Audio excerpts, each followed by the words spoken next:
Hello, everyone. Welcome to our webinar on the topic of your net worth. Your network is your net worth. This is a time for us to all get together to meet with some of our amazing Compass agents and really dig into diversity and networking and so many things that we're so passionate about at Compass. My name is Kim Harris Campbell. I have been at Compass for 6 incredible years. I have the honor of being the president for the DC, Maryland, and Virginia region, as well as the broader Southeast, which includes North Carolina, South Carolina, Georgia, and Florida. And I'm joined from agents, top incredible agents from all over the country. We are so happy that you're here. We want this to be fun and interactive. We want you to share your stories. So my one ask is kind of just throw ideas, questions into the chat, and I'll make sure that I ask you the question. We respond to your questions and make this really, really interactive. So the first thing I would love for you to do for everyone who's joining us is just to add your name and where you're located to the chat so we can get to know you a little bit better. All right. Thank you. David from Charlotte. Amazing. We have California, Miami. Oh, this is awesome. Las Vegas. Fun fact, my parents actually live in Las Vegas. Compass is not in Las Vegas yet, but I hope to be there soon. All right, let's jump into this incredible panel that we have today. I'm first going to introduce you to Andre Perez. He is a leading real estate agent in the Washington, D.C., Virginia, Maryland region. He brings such a unique global perspective and unwavering commitment to inclusive practices. He's known for his expertise in navigating the luxury market and building success across diverse teams. Andre, welcome to the webinar. Thanks for the kind intro, Kim. It is a pleasure for me to be here, and I can't be more excited to be sharing, in this talking about this amazing topic that will bring a lot of benefit for the audience. Amazing. Thank you, Andre. Next, we're going to just go slightly further south to Charlotte. I'm excited to introduce you to Nelvia Bullock. She's one of our top real estate agents in our Charlotte office. She is a tireless champion for diversity and inclusion. Her passion for serving her community really shines through in everything that she does. She is a true inspiration, really demonstrating how to build a thriving real estate business while fostering equity and inclusion in our industry. So Nelvia, say hello. Hello, greetings, everyone. I'm thrilled to be here today with you all. We're excited to learn more from you and get to know you. Yes, All right, next, just slightly further south, we're going to Atlanta. David Lahan is a dedicated realtor. He has over 14 years of experience. His top priority is always ensuring client satisfaction and the best service. He really has a passion for helping people to find their place in the world and the perfect home. And he really combines this amazing work with his active involvement in the LGBTQ plus community. And he is just an invaluable resource, especially for understanding Atlanta's diverse neighborhoods and our unique market. Hi, y'all. I'm super grateful to be here. Thank you so much for the kind introduction. And I'm looking forward to hearing everyone's experience helping everyone, like our mission to find their place in the world. Thank you, David. And last but certainly not least, we're going to pop over to the Midwest. We're going over to Chicago, which is my hometown. I'm a very proud Chicago native. I'm excited to introduce you to Amy Duong Kim. She's a top 1% producer. She has such a impressive real estate business, and it really speaks volume to her dedication, her expertise. She's fluent in multiple languages, including Vietnamese and Chinese, and really brings a unique cultural understanding to her work with, especially with her clients in the AAPI community. Welcome, Amy from Chicago. Thank you so much, Kim, for having me. And I'm super excited to be part of this panel. Thank you. Thank you all for taking the time, especially with all of the changes upon us. Your investment of time here today really means the world to us. I'm based out of DC, but I am in New York right now. We're doing our senior leadership offsite planning for the rest of the year and next year. And we went around the room to kind of share one of our highlights of being at Compass and one of the things that's most important to us. And I shared an experience that we had at Compass, where I had actually on the employee side, an employee shared with me that the first time she was able to be out as a lesbian was at Compass. She felt like she was included, and that it actually encouraged her to go out to her family and to really just live her authentic truth and to be herself. And that to me, as I look over my career and if I look at what's so important to us from a cultural perspective, knowing that we're creating that inclusive environment, knowing that we have a strategic priority to ensure that our agent community reflects the diversity of the communities that we serve. It's just so important to me. And what one of the things that has kept me here and happily here for the past 6 years. So with that being said, I'm going to actually ask Nelvia and Amy the first question, but I'm also asking the rest of the group. I would love, so for folks that are joining from the webinar, please put some thoughts and ideas into the chat. My first question, Amy and Nelvia, whoever wants to go first, is can you share a personal story about embracing diversity and inclusion and how that has affected you both personally, but also as a real estate professional? Sure. I see Nalvia's mute, so I'll go ahead and start. I came from my parents are Vietnam War refugees. So when they came to the United States, they were transplanted to most refugees were placed in Texas and California. I somehow was placed in Wisconsin.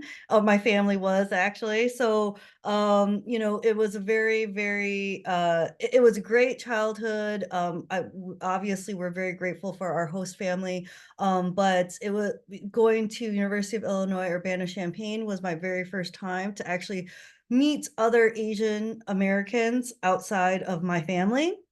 So it was really an opportunity for me to embrace my ethnicity and my culture. I ended up starting a chapter, a Asian interest sorority chapter at my college, and since then, it has always been part of my life and my work. And I have always been involved, and I highly suggest lots of people to be involved with their trade organizations. But ARIA has been part of my life. It's a trade organization that focuses on Asian Americans in real estate. So, and it kind of, ever since college to the start of my real estate career, it has always been part of my life, my lifestyle, and my work. I actually don't know any other way. So I thank you, Kim, for sharing that story, because I really feel for that realtor, and I'm glad that she can be her true self, because I was able to do that at a very young age. Awesome. Thanks, Amy. So Kim, for me, what I experienced is when I got into the real estate industry 8 years ago, I was really nervous, living in North Carolina, being a woman, being a minority, being a Black woman at that. I was really nervous as to how I would be received in the communities and how people would respect me as a professional.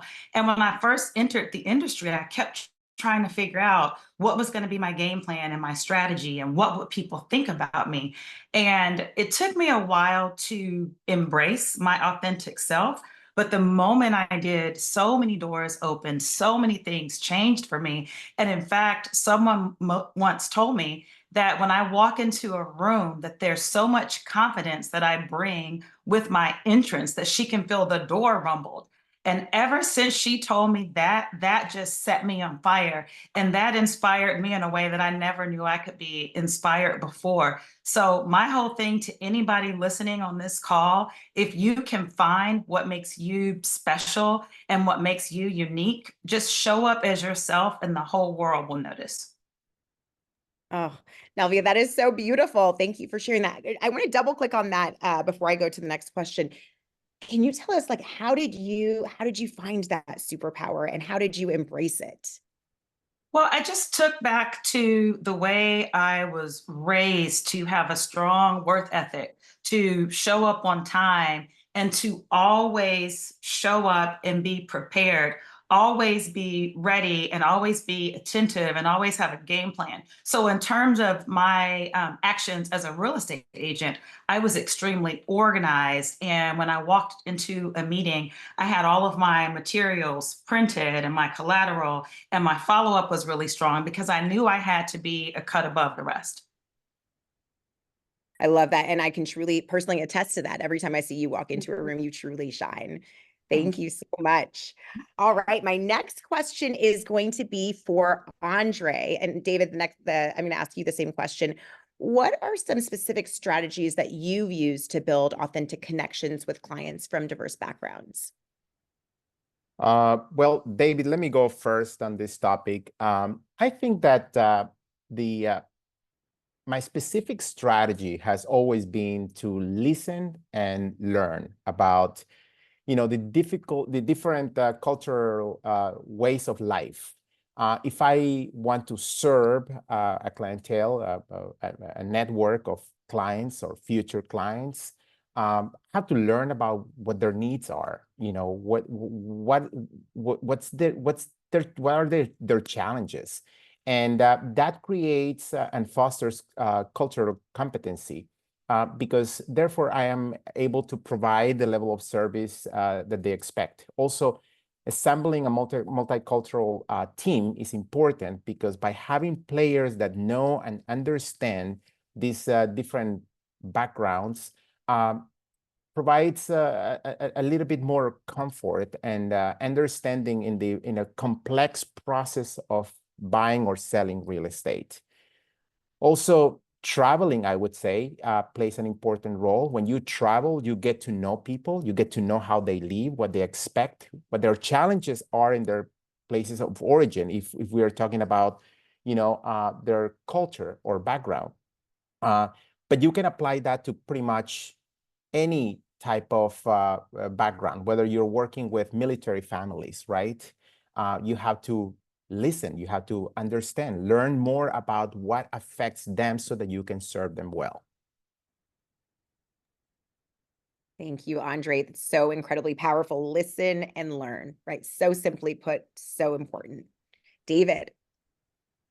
So the question is, what are some specific strategies that I've used to build authentic connections with clients from diverse backgrounds, right? So I don't think that there's been a specific strategy. I think my strategy just is rooted in its core and just being of service to the people around me.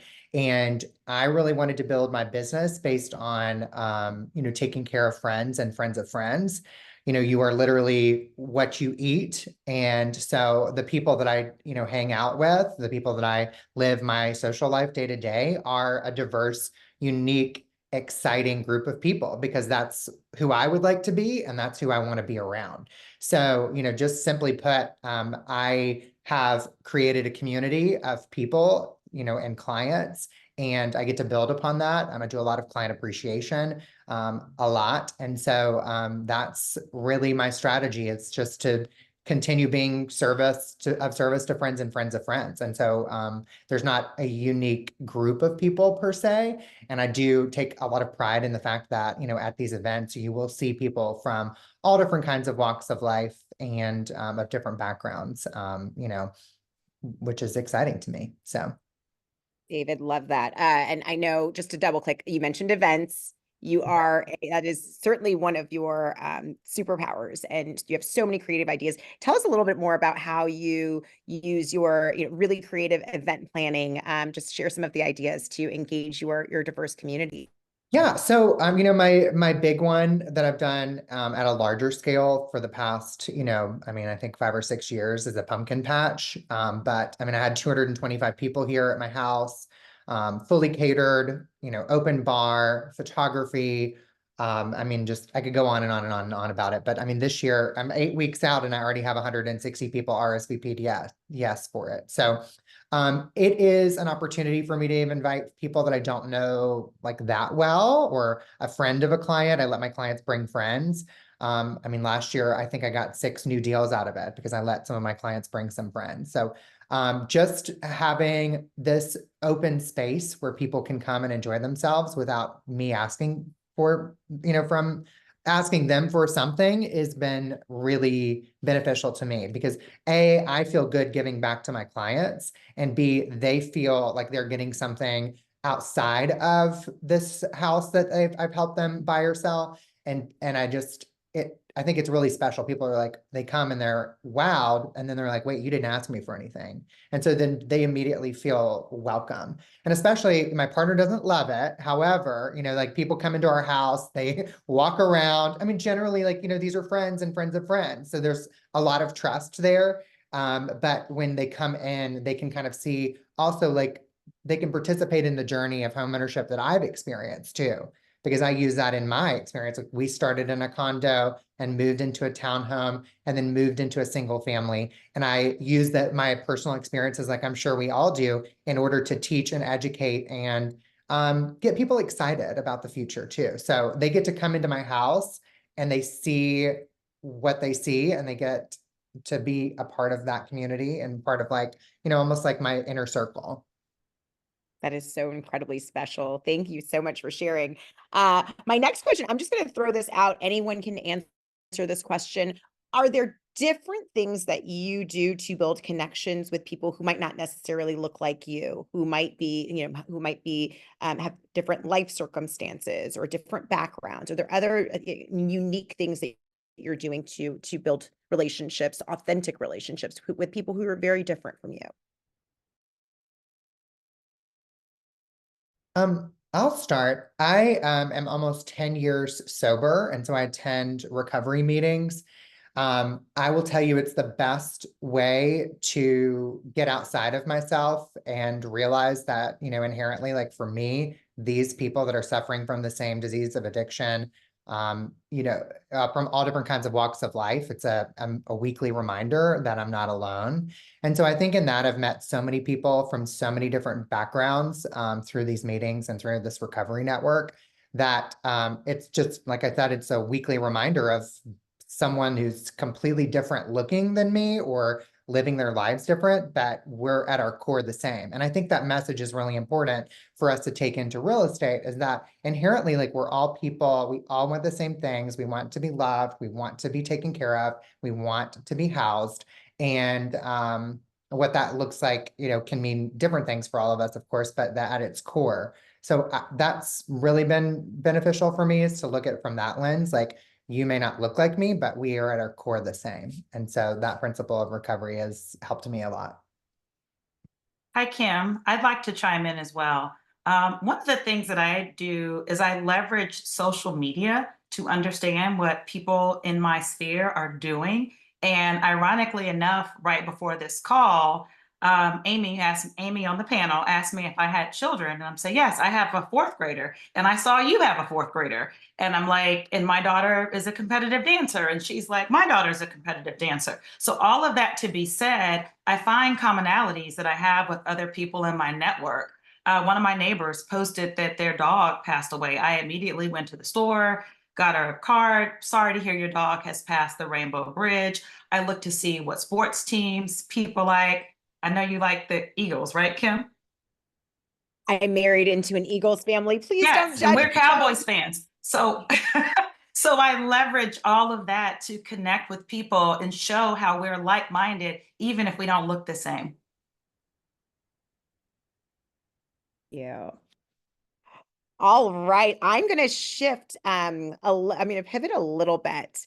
This question is actually for Amy. Amy and I had a chance to meet because she is on a mastermind group that we meet monthly, and with agents that are all across, top agents from all across the country. And she's been such a meaningful contributor to that group. That's. Uh-oh. I think we're having a bit of feedback. Okay, can everyone hear me? Okay, I think we're good now. Sorry about that. I think we might have lost Amy. Amy, are you still there? Nope, you're there. I'm Okay. here. All right, Amy. So you have done such a great job of networking throughout Compass, and you shared organizations that you've been involved in. What advice would you give to other real estate agents about how you grow your network, and what impact does that robust network that you have on your business? So, I don't know, maybe it was Tom Ferry. Someone told me in my career that I should have 7 lines of business. So that is through trade organizations, my volunteer work through Chicago Association of Realtors or National Association of Realtors, through my own sphere of influence, whatever your 7 are. And, you have to continue to feed the 7. So, I think that I try to be, obviously we're human, but I try to be very good, not just with, touching base with, people that we've talked to in the past or conversations and follow up and all that, but feeding the 7. So, it can't just be one way of doing business. There'll be one line that is very lucrative for the spring market, but other lines that will be very lucrative or give me that business that I need to feed my pipeline in the fall and in the winter. But it is, it's just a habit like every other habit, eating healthy, working out, taking care of yourself.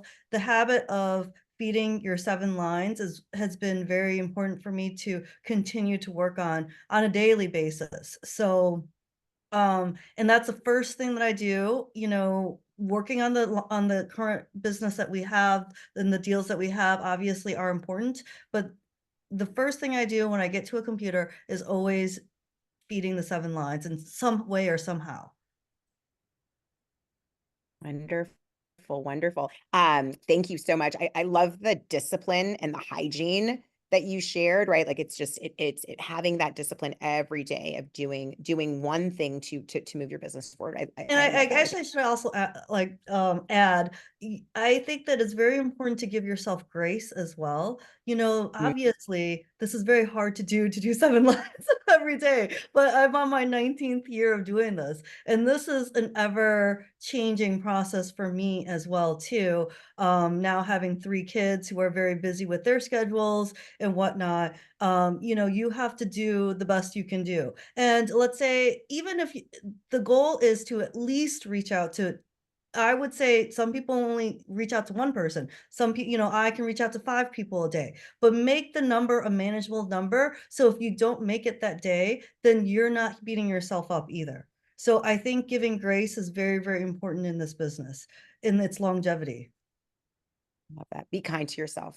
So Yes. important. Thank you. I always feel like, right, like if you give grace, you receive it. So it's an important thing to really remember. All right, my next question, and this is really open to everyone. I'm going to start with Andre though, and this is one where I would really love to see if anyone in the audience has some thoughts and ideas, because we can maybe kind of drill into some of those. In your opinion, Andre, and the rest of the group, what are the biggest challenges as well as opportunities facing real estate when it comes to diversity and inclusion? Sure. You see, my approach to diversity and inclusion has a lot to do with what Amy just said. The fact that, let's say I am Latin descendant, I cannot just focus on my Latin American community, which is one of the communities that we serve here in the metro area, right?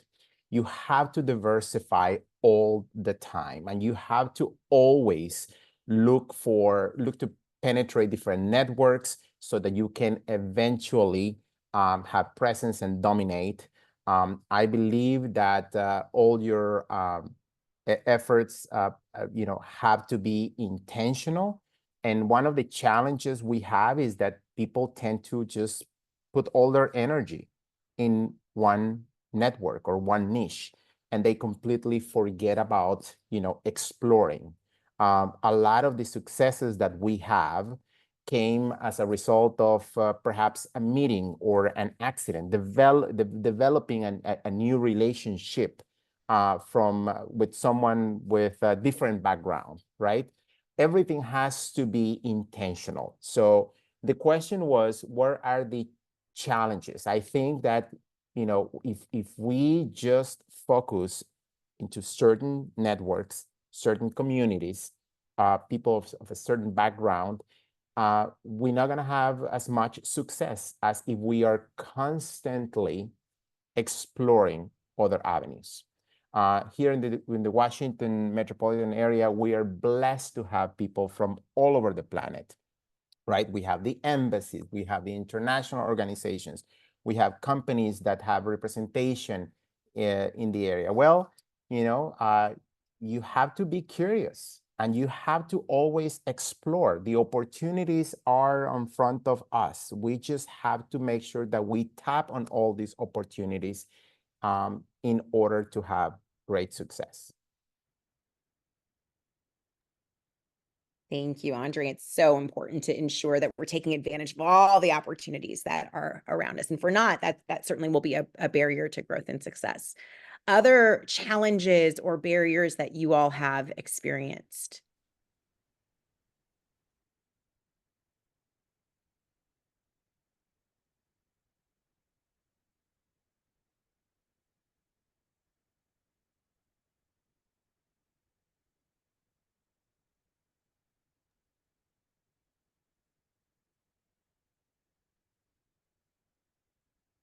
David, do you want to answer that question? What are some other challenges? You know, for me, like being, like, I think the biggest challenge that I faced, you know, in real estate is I'm not from Atlanta. I moved here almost 10 years ago. And so, truth be told, for the first few years before I got into real estate, I really didn't want to meet anyone. And so learning how to be my authentic self and portray that to the world while also, you know, through connecting and creating and cultivating those new relationships was hard for me, because I had to learn how to put myself out there in a way that felt good to me, but also, you know, in a way that made people aware that I was in real estate. And I think, you know, there's no lack of gay agents out there, I will say. But I think the people that I had met were not like, I didn't see anyone in like that I had like a direct connection to, that I could be myself without being a caricature of myself. And I think we all struggle with that. Like we want representation, you know, to someone to look up to and to be like. And so for me, I focus less on like the things that I am and more of like what I want people to know I am. And that is like, I want people to know that I'm good, that I'm kind, that I care. And I think by doing that, I've, you know, attracted a lot of really good people into my sphere. And that is from a client, but also from like realtor agent connections. Just as a little happy note, I closed yesterday with my first Compass friend ever. We finally worked together, but they've given me 7 deals over the years because I work more in town and they work in the suburbs, but we finally worked together. And I think, you know, that community that was first created when we first started here in Atlanta is unmatched. And people, I think, looked at me as just a person versus like a novelty. And I feel like sometimes you experience that at other brokerages, at least, you know, here in Atlanta. And here I feel like everyone's just treated equally, like an equal. And I love that. So I'm not really sure if I answered your question, but there you go. Oh, you did. There are some really important nuggets in there. Thank you so much, David. I have a bunch of other questions, but I just saw a question come in from the audience. So I'm gonna jump there. How do you balance needing to get out there and network with different groups if you're a new agent, but you also have young kids? How do you juggle all of it? I'm very curious in this question. Whenever I do panels and I see a work-life balance question, I refuse to answer it because I'm terrible at it. So I'm also looking to all of you to get your thoughts on this. I can talk about that. One of the things that has been very lucrative for me, I am a mother of 2. I have a 9-year-old. She turned 9 yesterday, and I have a 4-year-old. And I really make it a point to connect with the other moms and the other parents that are doing things that my kids are doing. For example, on the softball field, I met a mom who was looking to buy a house in the neighborhood that I was actually living in. And we started a conversation, and I found out from her that the agent that she was working with was a teacher and a part-time agent. So I immediately inserted myself and showcased the value of what it means to have a agent who eats, sleeps, and drinks and breathes real estate versus someone that just does it when it's convenient and they have a few extra minutes. I've done that. I've sponsored the soccer team before, so my name and my logo has been on the jerseys. So I would just suggest to anybody out there who has young children and they're not sure how they can network and tap in, talk to the parents at Taekwondo, talk to the kids at soccer, and wherever it is your kids are hanging out after school. And that's a great place to make new friends. You really bring you merge your worlds. You bring your role as a mom, your role in your community, and your role as an agent into one. It's so smart. Yeah, I Any think other you have to thoughts? do that for work-life balance. I actually talk about this part a lot because I have 3 kids. I started in my career single and I've been married. I worked on my honeymoon. And I had no work-life balance before this, Kim. So I understand that. But I realized I was being when my second child was born, I realized I was actually just not being a good mom. So I really something had to give. And it's really, changing your mindset. When you're working, and when you're with your kids, you're with your kids or your significant other or whatever is important to you. Don't try to do both things at once because then you'll just do both poorly. So the good news is, we're not dealing with heart attacks, so no one's going to die over any transaction. I think if you keep these things if you remember these things while you're, living day to day, and you think that you have to respond very quickly, or you think that you have to get this done right now while you're at your daughter's dance competition, you do not. So I think it's very important that we remember those things. Yes, so true.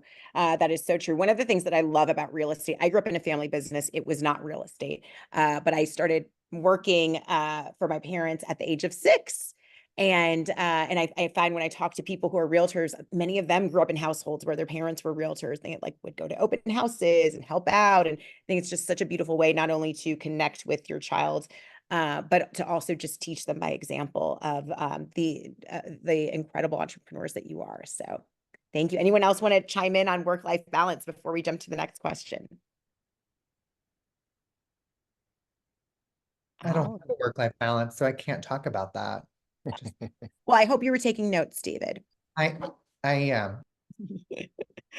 All right, next question. Let's jump into tools. We are so fortunate. I feel like the industry has changed so much over the past 5-10 years. There's so many innovative tools and resources that help us to connect with a wider audience, save time, elevate our business. So curious to know if anyone wants to share some innovative tools that you've used to grow your business. Let me jump in first. I think that we all gonna concur that the most powerful and yet underutilized tool is our CRM. We're blessed that at Compass have an amazing CRM that incorporates artificial intelligence with data analytics, right? And when it comes to sorting and classifying our database, I use tagging and different strategies to classify my relationships. For example, I serve an international organization in DC with about 5,000 employees, and everyone who is in my database that basically works in this organization, most of them are international employees, are properly tagged with a tag that classifies them as an employees of these institutions. So when I communicate with them, I know exactly, what their challenges, fears are, So my message to them is completely different than the message that I have for my Spanish-speaking network. right? It allows me to classify my clientele or my sphere at a point where I can cater my messages to be more and more effective. There are many other tools. I mean, now with artificial intelligence, I think it's very easy for us to be more specific with our messages to our networks. I strongly encourage you to use it and to learn more and more about artificial intelligence, because it can help us if you are serving multiple niches or a diverse book of business. One of my favorite tools that I use often are our marketing tools. The Compass brand and image, it's very sleek. So everything that we put out is polished, it's professional. For example, we have a whole entire social media suite that's built into our CRM, that's built into our marketing center. So I don't have to worry about curating content, whether it's information for wine enthusiasts, if it's market trends, if it's the paint color of the year, gardening tips, whatever it is that I want to push out in my social media platforms, it's already created for me, and I can just throw my beautiful logo on there and keep it moving. And that also goes for postcards, listing presentations, one-pagers, open house collaterals. So it makes my life a whole lot easier. So I love that we have all of that built into the Compass system.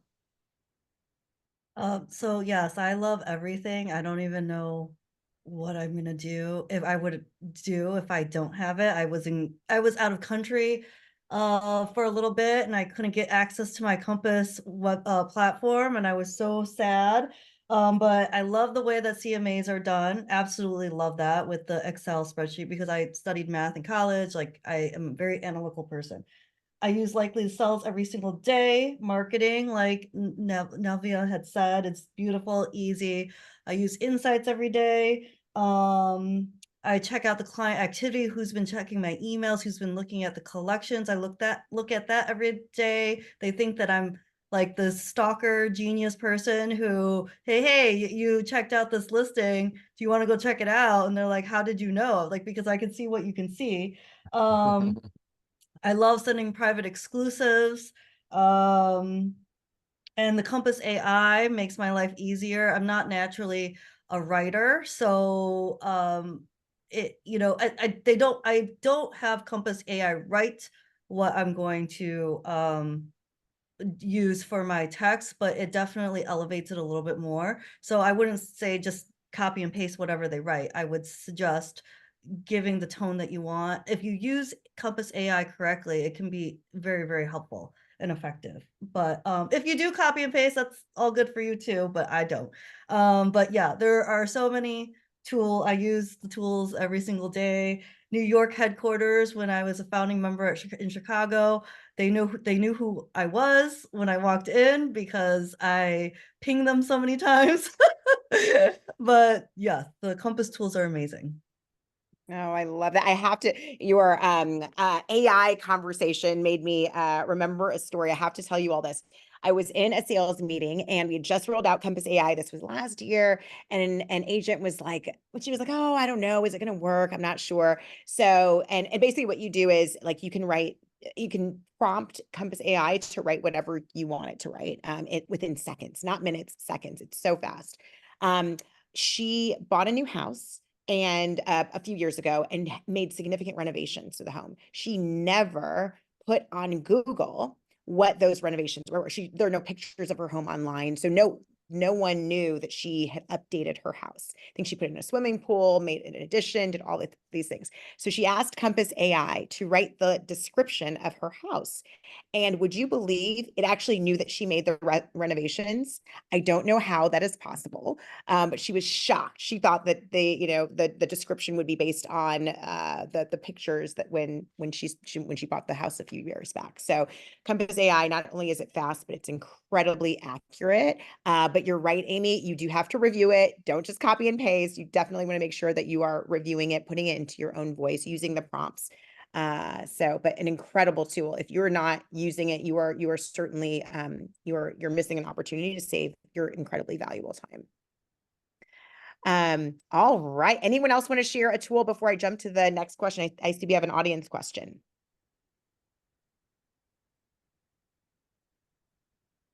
All right. I love this question from Jasmine. Being seasoned, high producing top agents, what is the one piece of advice you'd go back and give yourself if you were starting in the business today? And that's to everyone.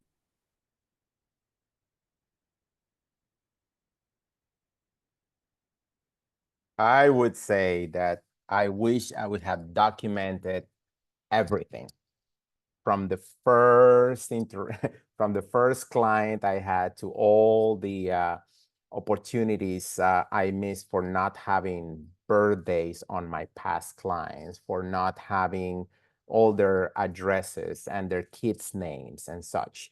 So if you are, if I was just getting started in the business, I would say document everything and work next to your CRM at all times from the beginning of my career. One piece of advice that I have is that no matter what your go-to-market strategy is going to be, always give whatever it is that you're doing 90 days of concentrated efforts. So if you're going to work open houses, work them exclusively Saturdays and Sundays every weekend for 90 days. If you're going to do FSBOs and expired, the same thing. If you're going to farm a community, because you need enough time to understand if that strategy is working and how you should tweak it and how you could make it better. So just be laser focused. A lot of new industries, they want to Pop-Tart from one thing to the next, and they're not zeroing in and honing in and focusing on a few particular areas. Kind of like what Amy was saying earlier, those 7 lines of business, have 3 or 4 different areas where you are being specific about where your business is going to come from, and really focus on doing that at a quarterly basis. Pop-Tart, I'm stealing that. All right. David or Amy, any pieces of wisdom you want to share? I agree with Andre. I didn't do a great job in working my CRM from the beginning. And you know, that's your business, is who you know. So and being mindful of that. So I wish I had done that. So I agree with that. And yes, being I know I tried all different things, and now I am very good about realizing what is actually producing income. But I think I just threw everything under the sun when I first started and did not realize what was working. So you know, and then when I ended up getting a mentor, and I would say get a mentor if you don't, like, get a, definitely, that is a fantastic, whether that's a team lead or, you know, another agent at Compass, whatever, but getting a mentor is very, very helpful.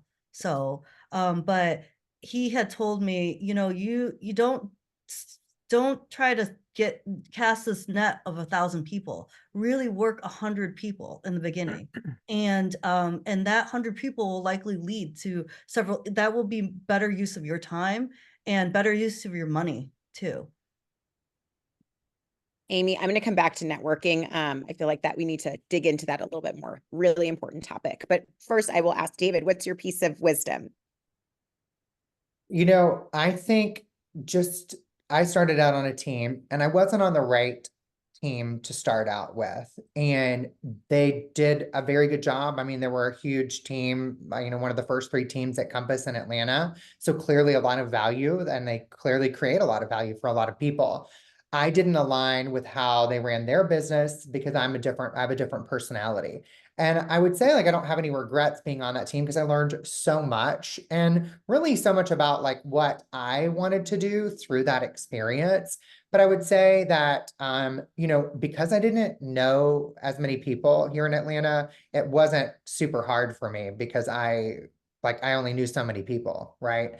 I would say, like, if there was something I needed to change, it would have been not to go to these networking groups because I'm not a good networker. I mean, like, it was a total waste of time. When I switched from going to these different groups and these networks and like young professionals, is when I really started to build my business, because when I focused on the people in my life, they started to focus and give back to me. And so I would say if it's uncomfortable to meet people and to network, but if you, I mean, like, I'm just so direct. And so like, this is how I am all the time, that I've had a hard time like meeting new people because I just didn't care as much. Like when I was in a room with 5 people and I felt like I was on a show, or like I was the show. So by just recommitting to my sphere, like if I had done that earlier, I mean, I did really well in my first year. I mean, and my second year, I went from 8 deals my first year to 28 my second. So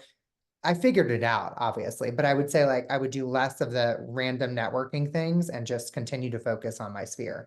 To this day, I at least have 4 client meetings a week. So when I call a meeting, I mean like either breakfast, lunch, or dinner a week. And that's like my standard, like low, and that those connections, I love to eat. That's like my favorite and really only hobby. So I just like through food, I connect with people. So I would say eat more, maybe. I would have eaten more. I was very skinny in my first 2 years. Oh, that's great. Great. That is great. I love to eat too. Next time I'm in Atlanta, we got to grab lunch. All right. Networking. I'm sorry, not networking. Mentorship. It is so important. It is a game changer in your career, no matter what you do, whether you're an entrepreneur or whether you're in real estate or not. Mentorship truly is an important pathway to success. I'd love to hear, Amy, you brought up mentorship. If anyone wants to share an example of a mentor relationship that helped them to grow their business, and also, how did you find your mentor? My view is always, right, we should constantly have mentors, but also we should be mentoring other people and lifting as we climb. It's so important for that full circle. So throwing that question out to the group. I guess I'll go ahead and start. So I was fortunate enough that my mentor was my brother. So this is a family business, like Kim had mentioned. My father was in real estate, and then my brother owned his own mortgage company, or I'm sorry, brokerage, real estate brokerage. I ultimately took over for a little bit before coming to Compass. And so it was in the family. I now mentor my team. So I don't have a huge team. I don't want a huge team, but I had my team members there. One is going to be doing $20 million this year. So, and she's been with us, this is her 5th year, I think, 4th or 5th year. So, I think that it could be your team lead, it could be your managing broker. You can hire out, there's many options. I think Lance is his name. He is very, very good as well. So you have lots of options to do it, but there is no way, it's just like a personal trainer, right? And I need accountability. That is the best thing about a mentor, is having accountability. It's creating habits and having someone make sure that you do it, or that you own up to if you don't do it. So that is what I think just created my success. A long time ago, I don't know exactly what year, maybe my 3rd year, I went from a $5 million producer to a $20 million producer. And it was all about accountability. So, unless you're very good at it and you're very self-disciplined, I'm pretty sure most people are not. You need this in your life. And as a mentor now myself, it keeps me accountable as well too. Not only for my team members' business, but for my own as well, that I need all the things that I need to do for my team and for our own business. Thank you so much, Amy. It's such an important point, because accountability, you read about it, there are all these different frameworks or strategies. That tells me that like we are not as accountable as we need to be, and everyone wants to dig into the science to figure out how we can be better. Most people are externally accountable, right? There are some people who are internally accountable to themselves. Like, I'm not going to wake up and go to the gym at 6 a.m. I'm not accountable to myself. But Amy, if I'm going to meet you at the gym, I'm accountable to you. So I will get up and be motivated to do it. And sometimes you just need that mentor or that accountability partner to keep you on track. And, it's everybody who's watching this, you're doing a great job in educating yourself. But don't think all these little nuggets are great. Everyone is amazing. But you just have to take one thing. Take one thing and exercise it well. You're already getting something amazing. You will be getting something amazing from this webinar because of that. But don't try to do all of it. It's just impossible. Yeah, Yeah. figure out those couple of things that are authentic to you. Go ahead. Sure. I think Well, you- to tag team on that, and then there's a question, kind of, related to this, and it says, how do you stand out when you're in the you're in a market super saturated and all of your sphere of influence, 10 other agents, and what do you think about being on a team as a new agent? For me, I enjoyed being on a team. It gave me the framework of success, right? I mean, the people, they were successful. There's a framework for how they found their success, and I could make my own framework within their success. I personally loved being on a team, and I think that really helped me grow my business because there was immediate accountability. That's a built-in mentor. That's their job to help you figure out your path within their own framework. I was super lucky that the team that I was on for 3 years, I ended up becoming like a co-partner and a principal agent with her before she kind of retired. She let me be me within the framework of that team. And that was super, super important. I had my own identity that was adjacent to her identity and within Compass. And sometimes it takes a little bit of time to find that right, partner. And we really viewed each other as partners, even before we became partners. We viewed each other as, there were 3 of us, really. We were kind of like the 3 amigos, like the assistant, the team lead, and me, and we all helped each other out. And there's so many things that I would not have learned if I had not been. And I really believe that's the reason why I went from 2 million to 12 million to 2020 is because I had that experience working on a team. And there's not, just to set a caveat, there's not like a one size fits all. So if you are struggling and you want, that leadership and that growth, and you want to put yourself, further, maybe your sales manager could connect you to a growth mindset, culture carrier kind of team.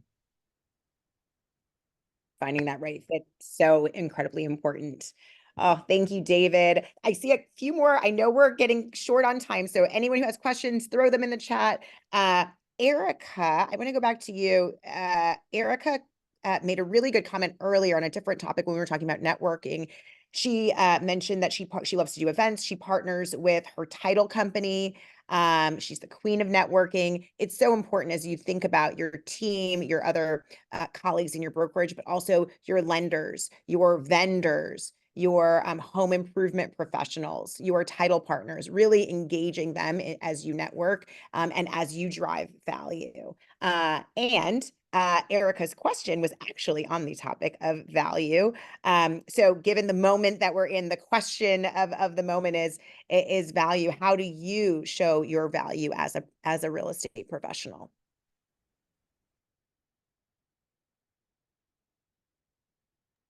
Open to anyone. I can go ahead. So, especially in light of the NAR lawsuit, I've been approaching this conversation in Chicago for a while because we've had to have buyers agreements signed. I don't know what other states do, but we've had to have buyers agreements signed for years now. So it hasn't been new to us that we've had to have this agreement signed. But I always tell my buyers and any prospective buyers that I'm working with that my job is not to open the door for you. You may not even get me at all in terms of, meeting or scheduling the showings, but my job is to educate and negotiate for you. Those are the 2 things that I will be doing for you. So you attending an open house or seeing these properties, yes, it's available to you. But to go through the process to buy the most expensive thing that you are going to be purchasing, I would think that you would want a trusted advisor. But these are the 2 things that I will be giving you. You will know just as much about this property as I do by the time we're done with the transaction. So, and that is the biggest thing that I say. And then they decide if they want to work with me or not. I'll go next, Amy. That was great. One of the things that I do is I really lean on my track record. I really lean on my client testimonials. After every transaction, I have a canned email template that I send out to them, and it says something like, can you help me out? Client reviews and testimonials go a long way. Here's a link to my Google reviews. Here's a link to my Zillow reviews. If you would be so kind to leave a review about your experience, and I tell them to copy and paste it into both platforms. So when I go on a listing presentation or a buyer consultation, my reviews, which have homes relevant to the person that I'm going to meet with, match up to that. So I have my reviews, I have my testimonials. I've been fortunate enough to be documented in magazines like Martha Stewart Living, USA Today newspaper. I've been on the news a lot here locally in Charlotte talking about the industry. I am sharing those content, those links, so that people have that at their disposal. So in addition to doing the basic things, I'm showcasing how I've gotten to the point where I am today. And to me, that goes a long way when you're in a saturated marketplace, because how many people are walking in the door with that type of arsenal with them?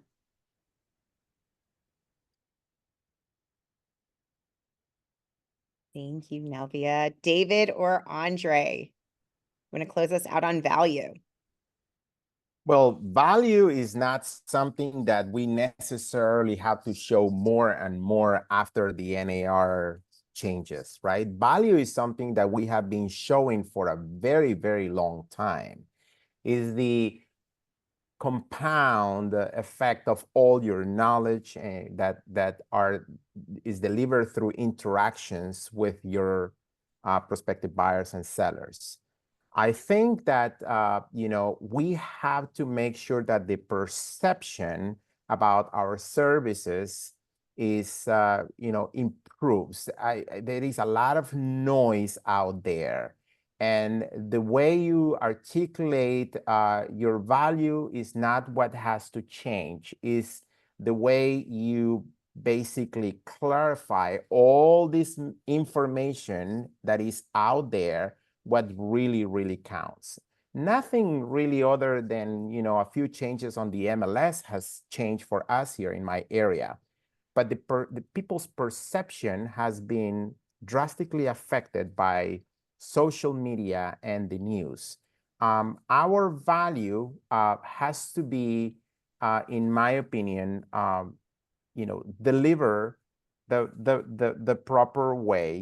We have to make sure that people understand what Amy said, that we are not here just to open up doors. Anyone can do that. A discount broker can do that. We are here to educate and make sure that the biggest acquisition of their lives is going to be handled with care, and by following a process that we have to articulate. That is in reality what we are here to do. We're not here to justify our commission, whatever that amount is. We are here to explain what the process is so they feel comfortable, they feel content and compelled to refer you business and become your loyal clients for life. So much, Andre. David, last but not least. So, I mean, to echo what they say, like creating value is more than what I call the glitz and the glam you see on the gram. And I think we all participate in the glitz and the glam on the gram. But when someone doesn't understand the value that I create, I explain what I do, right? And I think that really, just communicating our value to people, not only on Instagram, social media, and in our, written words to this, but verbally, getting in front of people, explaining what we're really doing, how we're advocating for them. I tell my clients, anyone can look online for a house. Anyone can find something on Zillow. But what about the 25% of deals that I've done off market? What about the 4 homes that I currently have under contract off market? What about the multiple offer that I just won because of the relationship that I had with the agent? And, communicating those things, it's easy for me because I've had the opportunity to do it. But I would say that's number one. And then showing and sharing the experiences of those homes. Like, we're not, our market includes homes that are 130 years old and 1 year old. And so learning how to communicate what you're doing for those people and those different submarkets is really important. But you have to know, I think this is important, you have to know what your value is before you can communicate it to other people. And you all offer your own unique set of values and value adds for your business. So identifying what they are and learning how to communicate it is important. And, I'm grateful that I guess I know what my values are. Well, thank you so much. That was a great mic drop. David, Andre, Nelvia, Amy, you all are incredible. Thank you so, so much. My thought on value is exactly what you all have shared. Be confident, know what you are bringing to the table, what you've always brought to the table as real estate professionals. Never settle for less. You deserve the world. You are changing. Every time you sell a house, you're changing someone's life for the better. And it's a beautiful, beautiful world that you all are creating. So thank you all for sharing your insights. Thank you everyone for joining. One quick plug, one of my other jobs at Compass is I'm the executive sponsor for the Black at Compass Affinity Group. We're actually having our inaugural Black at Compass Summit in Atlanta on September 12th and 13th. You can reach out to me, Kimberly.Harris@compass.com if you want more information. It is free. You can come, whether or not you are a Compass agent. It is open to all. We would love to see you there. Thank you for everyone who joined. I think this was shared on the panel, but the fact that you made the time today, you invested this time, really is going to prove itself in your business and in your growth, and hopefully in your happiness as well. For anyone who wants more information, we're going to send out an email with the content from today. But if you want more information, go to www.compass.com/agents-compass, www.compass.com/agents-compass. And I look forward to seeing you on another webinar. Thank you all so much. Have a great day.